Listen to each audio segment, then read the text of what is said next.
नमस्कार विद्यार्थ्यांना, स्वागत आहे तुमचं आपलं IIBMS गाईड वरती. विद्यार्थ्यांना आपली वन शॉट द्रव्य सिरीज चालू आहे, ज्याच्यामध्ये एक एक लेक्चर मध्ये आपण एक एक सिंगल द्रव्य कंप्लीट करतोय. नेक्स्ट आहे आपलं आरगवत द्रव्य. आरगवत बघायचं आपल्याला डिटेल मध्ये. बघा चला, आरगवत त्याचं लॅटिन नेम दिलंय तुम्हाला कॅशिया फिस्टुला. खोल म्हणजेच फॅमिली दिली लेग्युमिनोसी. गण दिले तुम्हाला कुष्ठग्न आहे. ते कुष्ठग्न ग्रुप मधलं ते एक हे आहे, द्रव्य आहे. पर्याय नाव दिले तुम्हाला राजवृक्ष. राजवृक्ष का म्हटले? कारण ते सुंदर वृक्ष आहे. आणि दीर्घफल का म्हटले? कारण त्याच्या शेंगा म्हणजे जे फळ आहे ते कसं आहे, दीर्घ आहे. फळ काय त्याचं शेंग आहे, जे की लांब आहे, दीर्घ आहे. स्वरूप बघा, जो आरगवत आहे तो वृक्ष स्वरूपात आहे. त्याची कांड, त्वचा आणि जी साल आहे ती कशी आहे, सरळ आहे आणि तांबूस आहे. पर्ण आहेत त्याचे संयुक्त जोडलेले आहेत, लांब आहेत. पुष्प त्याचे पिवळ्या रंगाचे फुल आहेत. फल त्याचे कठीण शेंग आहेत आणि बीज कसे आहेत, चपटे आहेत. ठीक आहे. त्यानंतर बघा उपयुक्तांग सांगितले तर फलमज्जा, पुष्प आणि पत्र. पुष्प आणि पत्र आणि फलमज्जा तीन सांगितले त्या ठिकाणी. उत्पत्ती स्थान भारतात सर्वत्र. रसपंचक बघा, आता रसपंचक काढण्याची ट्रिक सगळ्यात इम्पॉर्टंट. रसपंचक, दोषघ्नता, मुख्य कर्म, अग्निकर्म. कारण अलीकडील युनिव्हर्सिटी जे आहे ते ॲज अ डॉक्टर म्हणून तुमच्या चिकित्सेला विषद करा यावर भर देते.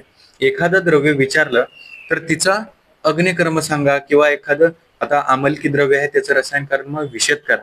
अशा गोष्टींवर युनिव्हर्सिटी आता सध्या फोकस करत आहे. पहिले कसं असायचं, द्रव्य दिलं जायचं लॅटिन नामल्या, आता पण दिलं जातं, पण त्याची जी लेवल आहे ती पार पूर्ण एकदम चिकित्सा पद्धतीवर आणून ठेवलेली आहे विद्यार्थी मित्रांनो. त्यामुळे तुम्हाला रसपंचक, दोषघ्नता फक्त युनिव्हर्सिटीसाठी नव्हे, तुम्हाला ते आत्मसात व्हावं, तुम्हाला चिकित्सा कशी करायची या गोष्टीतून समजण्यासाठी युनिव्हर्सिटीने पेपर पॅटर्न चेंज केलेला आहे.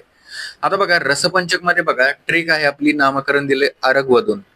आरगवधून कसं काढायचं मी सांगितले तुम्हाला. पहिले तर काढा चला, रस, वीर्य आणि विपाक. आणि गुण तुम्ही रस वरून काढू शकता बरं का. गुण आपण इकडे गुण पण लिहू, आधी रस काढा तुम्ही.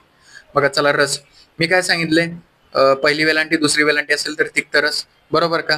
त्यानंतर उकार असेल तर मधुर रस. इथं उकार आहे बघा, पहिला उकार आहे ढला, मग इथं रस कसा येईल, मधुर रस.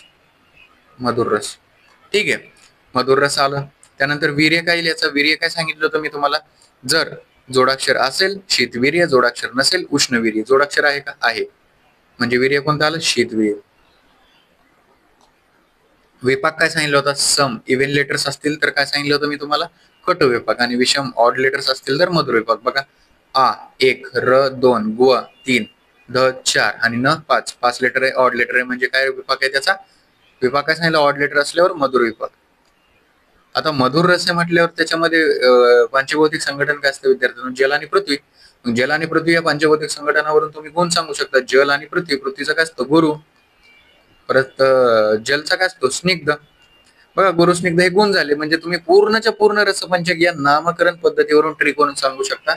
जर तुम्हाला हे ट्रिक अजूनही माहित नसेल तर तुम्ही तो इंट्रोडक्शनचा व्हिडिओ विद्यार्थ्यांना बघून घ्यायचा, जो की पहिला आपण पार्ट 2 साठी शूट केला होता, तो बघून घ्यायचा. बघा सर्व आन्सर इथून आले. बघा रसपंचक पाठ करायची काय गरज आहे का रे, काहीच नाही. डायरेक्टली 100% अॅक्युरेसी तुम्हाला या ट्रिक मधून मिळून जाते विद्यार्थी मित्रांनो. आता बघा, तुम्हाला रसपंचक भेटले, तुम्ही दोषघ्नता काढू शकता. मधुर स्निग्ध गुण जे आहेत ते काय, वातक नाहीत, बरोबर आहेत, वाताचं शमन करतात.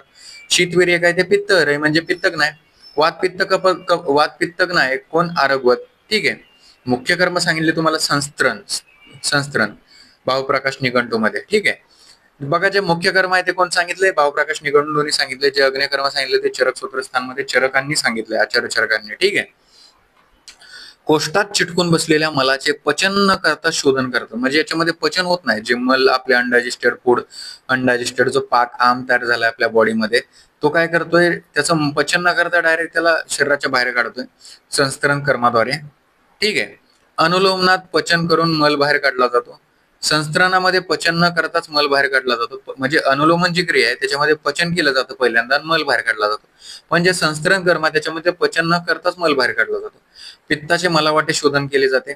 म्हणजे जे पित्त आहे, प्रत्यवृत्ती, म्हणजे आता हा आरगवत द्रव्य कसं आहे, पित्तक नाही. मग हा काय करतो, जे पित्त जे मलामध्ये तयार आहे, मलामध्ये तयार झालेलं आहे ते मला वाटे त्याचं शोधन करतो किंवा बाहेर काढतो.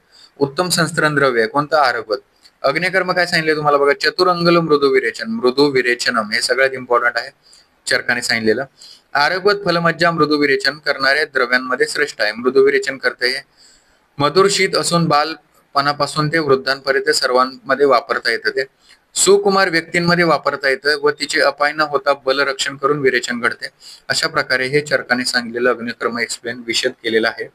मात्रा बघा, फलमज्जा 5 ते 10 ग्राम, विरेचन साठी लागतं 25 ते 50 ग्राम, मोलक्वाथ आहे त्याच्यात 40 ते 60 ml, कल्क आहे आरगवत, हिम आणि फांट. आपण त्याचा फॉर्म्युलेशन म्हणून वापर केला जाऊ शकतो. श्लोक करायचा असेल तर करा, नाहीतर करू नका, जर तुमची थेअरी परफेक्ट असेल तर. विद्यार्थी मित्रांनो, हे झालं आपला सेकंड द्रव्य आरगवत. ठीक आहे, हा पण इम्पॉर्टंट द्रव्य आहे. तर भेटूया अजून एकदा परत एकदा नवीन ड्रग मध्ये. Thank you very much.